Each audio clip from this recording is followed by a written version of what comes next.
Muitos passeios das grandes cidades estão em estado lastimável, criando dificuldades para os pedestres. Além disso, eles têm que dividir o espaço com mesas e cadeiras de bares e restaurantes. O que diz o Código de Postura sobre isso? De quem é a responsabilidade pela construção e conservação das calçadas? Esses são os principais temas de hoje do Pensamento Jurídico, uma produção da Associação dos Magistrados Mineiros, a AMAGES. Para falar sobre o assunto, nós vamos conversar com o juiz Michel Cury Silva, que é titular da primeira vara da Fazenda Pública e Autarquias e também coordenador das varas da Fazenda Pública e Autarquias do Tribunal de Justiça de Minas Gerais. Ele é magistrado há 20 anos e já passou por 4 comarcas: Ouro Branco, Vespasiano, Contagem e Belo Horizonte, onde está há 6 anos. Doutor Michel, obrigado pela presença, é um prazer recebê-lo aqui novamente no Pensamento Jurídico. Prazer é meu. Muito obrigado. Prazer. Nós teremos também aqui o quadro Pensamento Literário, em que o senhor fará indicações de leitura para os nossos telespectadores no terceiro bloco. Não teremos hoje, infelizmente, o quadro Pensamento Universitário com a participação de estudantes de Faculdade de Direito. Mas, doutor Michel, alguns passeios das cidades estão em estado lastimável, criando dificuldades para a locomoção do cidadão. De quem é a responsabilidade por construir, manter e conservar o passeio em bom estado? Essa questão, a gente tem que analisar ela sob a ótica, vamos dizer assim, do direito natural. O que pensam as pessoas inicialmente sobre isso? O leigo, né? Então vamos nos colocar na posição do morador, do contribuinte. Ele entende, a princípio, se você perguntar, quem deveria custear aí a conservação das calçadas? Prefeitura. Ele vai falar, prefeitura, eu pago impostos. Exato. Né? Só que a gente tem que levar em conta que hoje a questão afeta ao visual, ao design, à arquitetura. As pessoas também querem uma calçada bonita que de preferência combine com o seu imóvel. E veja bem, a prefeitura não teria condição de ficar satisfazendo todos esses gostos e teria que ter uma taxa o correspondente à prestação desse serviço. Né? Então, hoje, a legislação determina que esse cuidado seja feito, inclusive com implemento de alguns detalhes, determinando que seja assim, dessa maneira, nos lugares que sigam determinadas características físicas, e ainda joga isso sobre os ombros do contribuinte mesmo. Mas existe um padrão, quer dizer, cada um pode fazer o que quiser ou tem um Não, padrão estabelecido por um projeto arquitetônico da prefeitura? Existe esse padrão também, pré-estabelecido. Então ninguém pode fazer o que quiser por aí. Não fazer o que quiser. Obviamente que existe uma margem assim mas tudo dentro de um projeto arquitetônico. Eu particularmente entendo que a nova legislação, a legislação a gente tem que entender que como todo tipo de ciência, há um estudo por trás disso.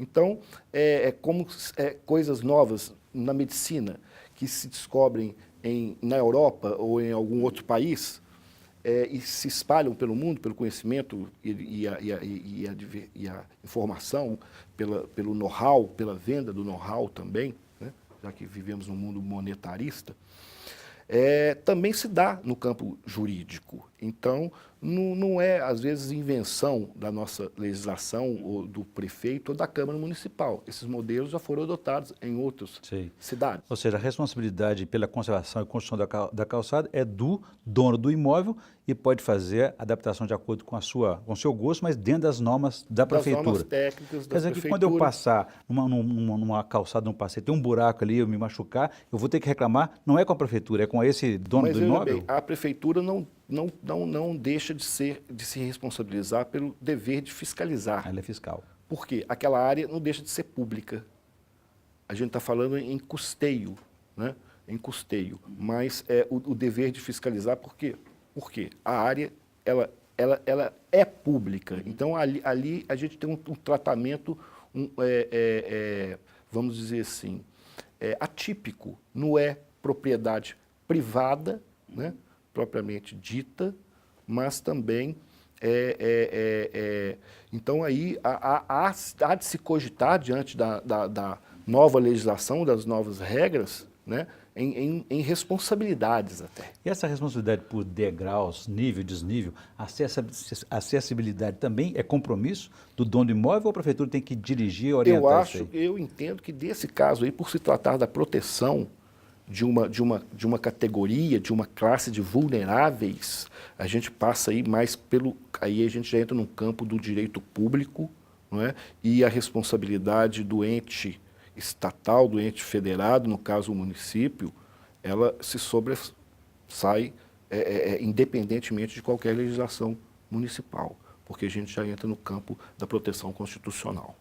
E essa fiscalização também deve incluir, por exemplo, aquelas obstruções que aparecem, às vezes, no próprio passeio de postes, de lixeiras, enfim, situações que criam dificuldade para quem tem também dificuldade em locomoção. Exatamente. Então, nós temos uma lei federal de acessibilidade e é claro que a lei municipal ela teve que se preocupar também com essa questão para melhorar essa travessia, esse acesso, né, de pessoas, por exemplo, portadoras de deficiências, que precisam do auxílio de cadeira de rodas para se locomover, rampas em declives, em locais onde antes existia apenas degrau, hoje tem que haver uma rampa.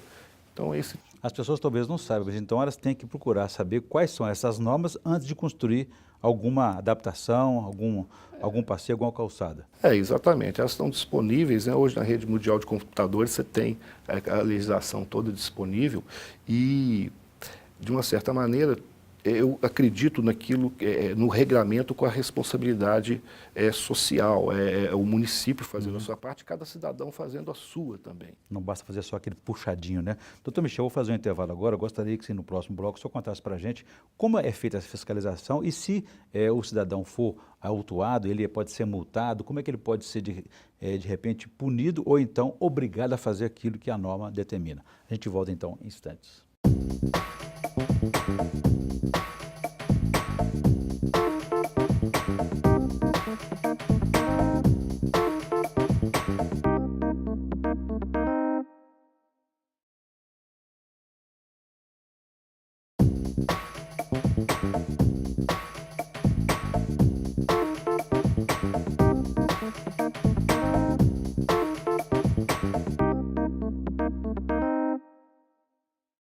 Estamos de volta com o Pensamento Jurídico, uma produção da Amages. Participe de nosso programa pelo e-mail pensamento@amages.com.br. pensamento@amages.com.br.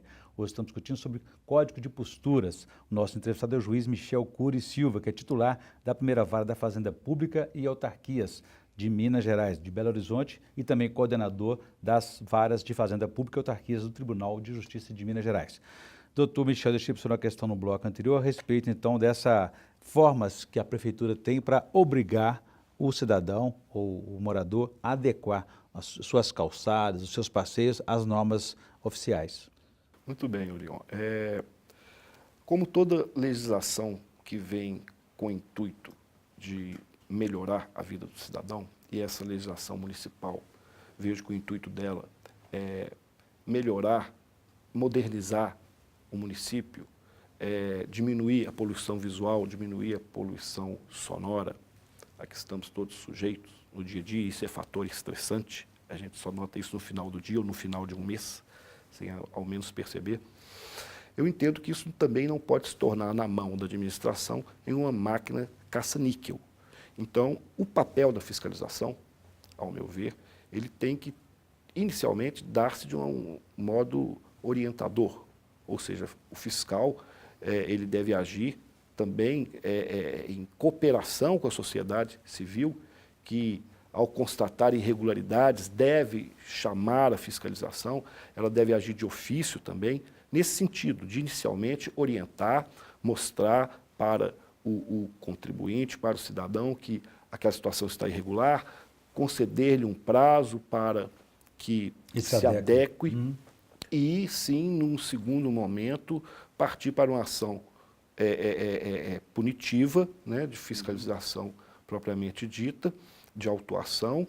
E, agora, obviamente, tudo de um modo comedido e o cidadão que se sentir constrangido com o exagero, porque a gente sabe que, e por isso existe o judiciário, o poder judiciário, para às vezes conter os exageros do próprio Estado, né, nessa sua determinação de administrar, para conter eventuais abusos, o cidadão pode recorrer-se às varas do Juizado da Fazenda, às varas de fazenda municipal que Entendi. existem. Mas o ideal, então, é buscar esse entendimento de Esse forma a entendimento. termos uma construção coletiva, já que vivemos em comunidade. Exatamente, é o ideal. O cidadão que também se sentir lesado por uma situação qualquer de identificar um buraco na rua, alguma ameaça, ele pode também denunciar isso à prefeitura? De que forma ele pode fazer isso? Exatamente, ele pode fazer essa reclamação junto à ouvidoria da prefeitura, aos órgãos de fiscalização da prefeitura, e a responsabilidade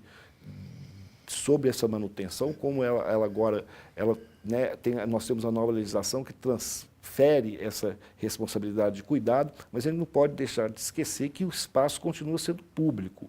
Então, o município também não se exime de sua responsabilidade, principalmente porque como ele detém o poder de polícia sobre o local, então ele também ainda tem a responsabilidade civil. Se vier um descuido de um passeio, via ser causa primordial de um acidente que cause danos, por exemplo, a responsabilidade, o ente municipal não se exime de sua responsabilidade. E até onde vai esse poder de polícia? Disso. Ele pode, por exemplo, fechar o empreendimento, fechar o estabelecimento?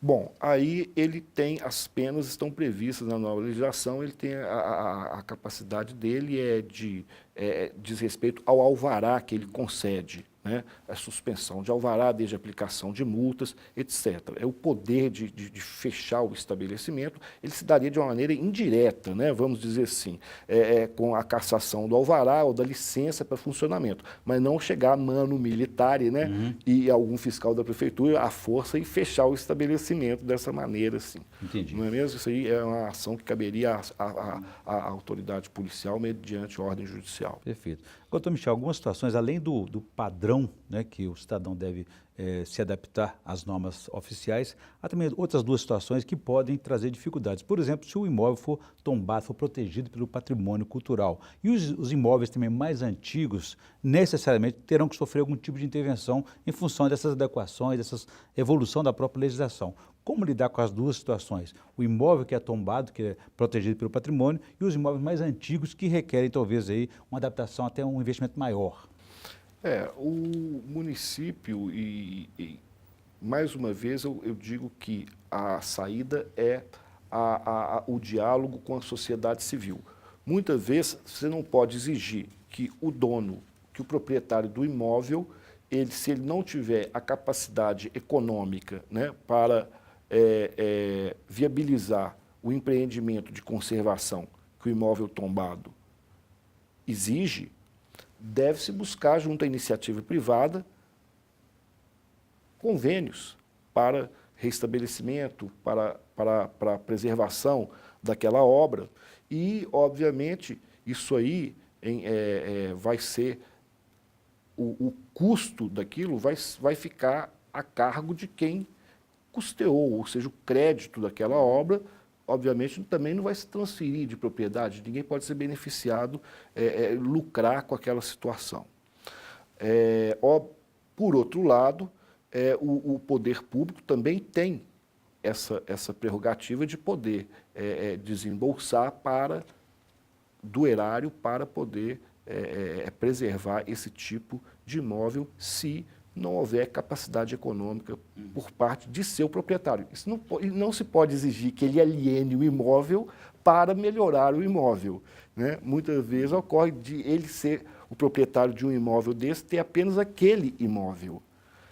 Ocorre outras vezes de pertencer a famílias abastadas que podem preservar, e aí eles têm que cumprir a lei e preservar aquele imóvel porque ele faz parte da característica do patrimônio, da cidade, da história, né? E tem um valor. Né? E tem um valor para Então, o Michel, proprietário. agora, como se trata de uma questão arquitetônica, de engenharia, mas assim, alguns padrões de construção e de conservação da prefeitura tem que observar, o senhor falou há pouco da questão da responsabilidade social. Por exemplo, alguns pisos têm que ser táteis, né? Tem que ter alguma proteção e orientação para quem tem deficiência visual, por exemplo, né? O senhor tem ideia como é que são esses padrões? Bom, esses padrões, eles têm que obedecer normas técnicas e elas têm cunho científico. A maioria vem dessa lei de acessibilidade, da lei federal, né? Nós temos as normas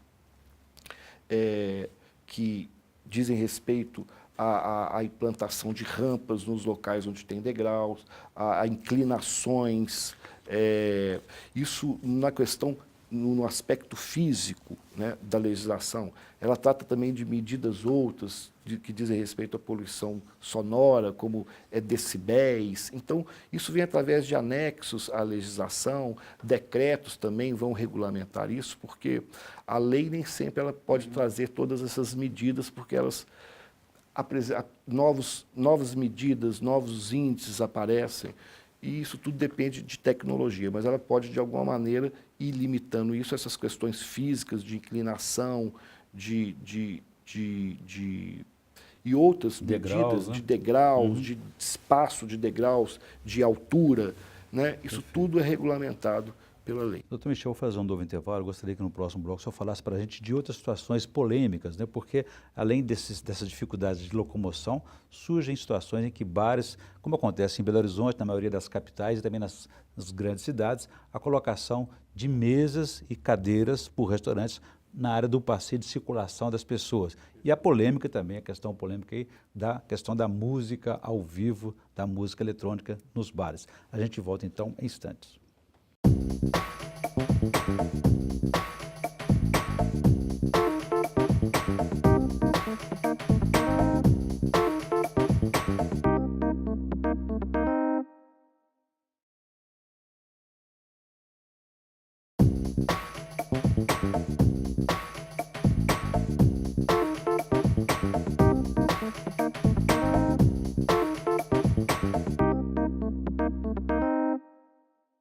Estamos de volta com o Pensamento Jurídico, uma produção da Amages. Hoje estamos discutindo sobre o Código de Posturas, os cuidados do cidadão com a cidade e da Prefeitura com o cidadão e com a própria cidade. O nosso entrevistado é o juiz Michel Cury Silva, que é titular da primeira vara da Fazenda Pública e Autarquias de Belo Horizonte e coordenador das varas de Fazenda Pública e Autarquias de Minas Gerais. Doutor Michel, eu deixei para o senhor então a questão no bloco anterior a respeito dessa concorrência também, além dos obstáculos, das dificuldades de locomoção que o cidadão, que os moradores encontram nos passeios, nas calçadas, ao caso ainda de bares e restaurantes colocarem mesas e cadeiras impedindo a livre circulação. Como é que isso se regula? Bem, a lei também ela veio estabelecer uma medida, como já a legislação anterior estabelecia essa questão de mesa sobre passeios. O que houve aí foi uma diminuição em centímetros do espaço, né, em que se é permitido. Isso em Belo Horizonte? Em Belo Horizonte. Pela legislação vigente anteriormente, poderia-se colocar mesas em passeios cuja extensão fosse de 3 metros ou superior a 3 metros. Essa medida diminuiu para 2,70. Hoje você pode colocar mesa em estabelecimento restaurante, por exemplo, em passeio de tamanho igual ou superior a 2,70 metros. O que a gente vê é que nem sempre os estabelecimentos cumprem essas regras. A gente vê em muitos estabelecimentos as mesas em passeios até nas ruas, às vezes até nas ruas. Às vezes nas ruas, às vezes tapando toda a passagem do pedestre.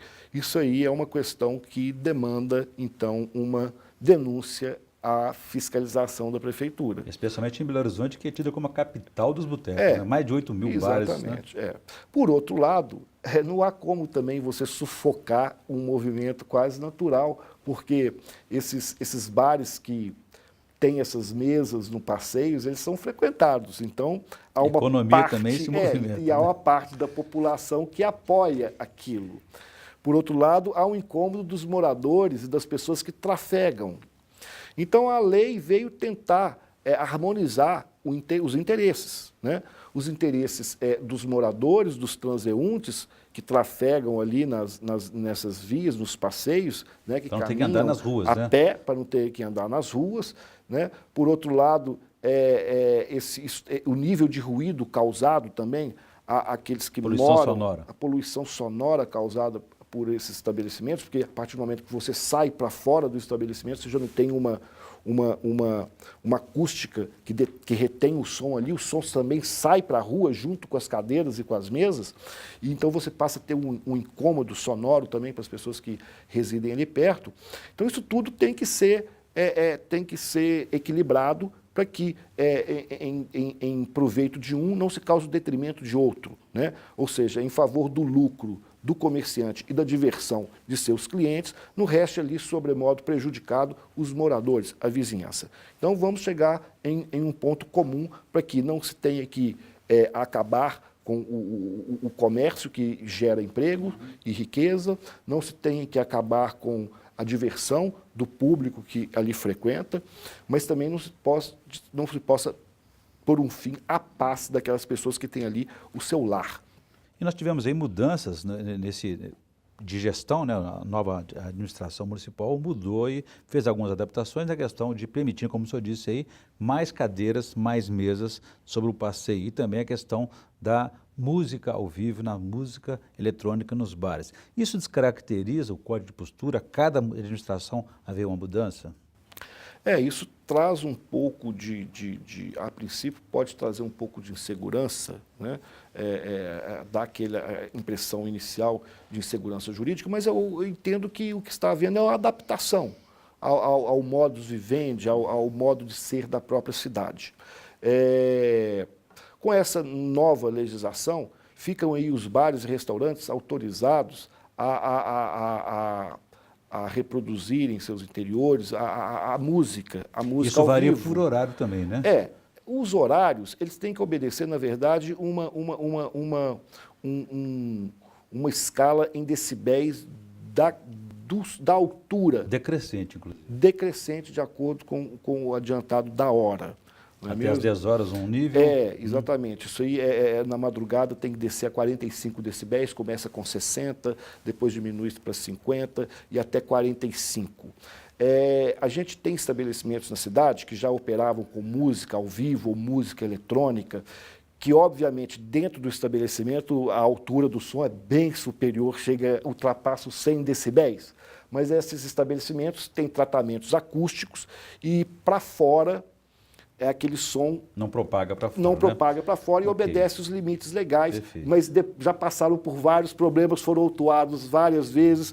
Os fiscais iam com as maquininhas, os aparelhos de medida de decibéis, ficava na varanda da vizinhança medindo e autuava o estabelecimento. Aí ele fazia o tratamento e assim foi-se chegando ao ponto comum. Eu volto a esse tema daqui a pouquinho, doutor Michel. Eu gostaria que antes o senhor fizesse para a gente a indicação de leitura no quadro Pensamento Literário, por favor.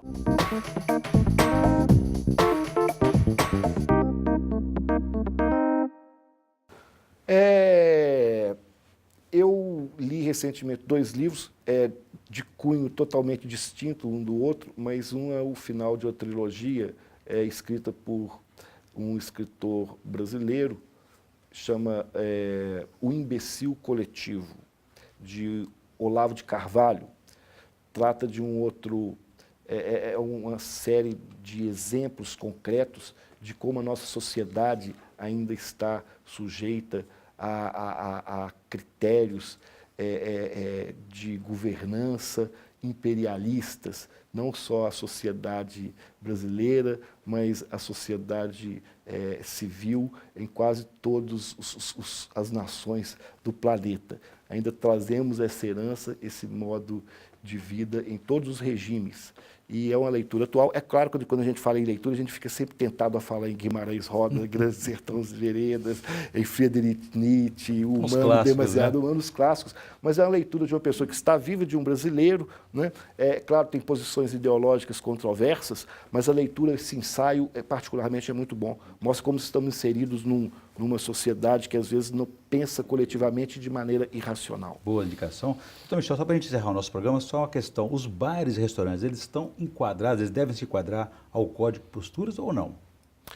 Bem, eu acredito que sim.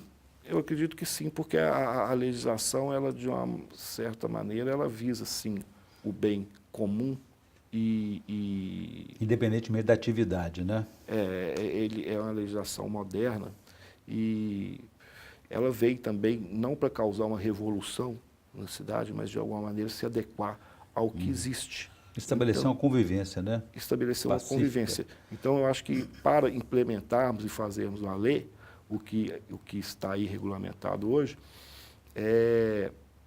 há de se ter uma cooperação, tanto dos entes, né, dos agentes municipais, como da sociedade civil, que deve ajudar nessa fiscalização, cada um defendendo o seu ponto de vista, e eu creio que a tendência é chegarmos a um ponto comum que satisfaça todos nós e não descaracterize a cidade e além dos das botecos, leis, não é o mesmo? bom senso deve ser o grande motor de negociação e entendimento. Bom, eu conversei aqui com o juiz Michel Cury e Silva, que é titular da primeira vara da Fazenda Pública e Autarquias. E discutimos aí os cuidados que o cidadão tem que ter com a cidade e também as prefeituras com o cidadão e com a própria cidade. Doutor Michel, muito obrigado pela entrevista. Foi um prazer recebê-lo aqui no Pensamento Jurídico mais uma vez. Obrigado, Orion. Prazer foi Prazer foi nosso. Bom, ficamos por aqui. Se você quiser participar, escreva para pensamento@amages.com.br. Obrigado e até a próxima.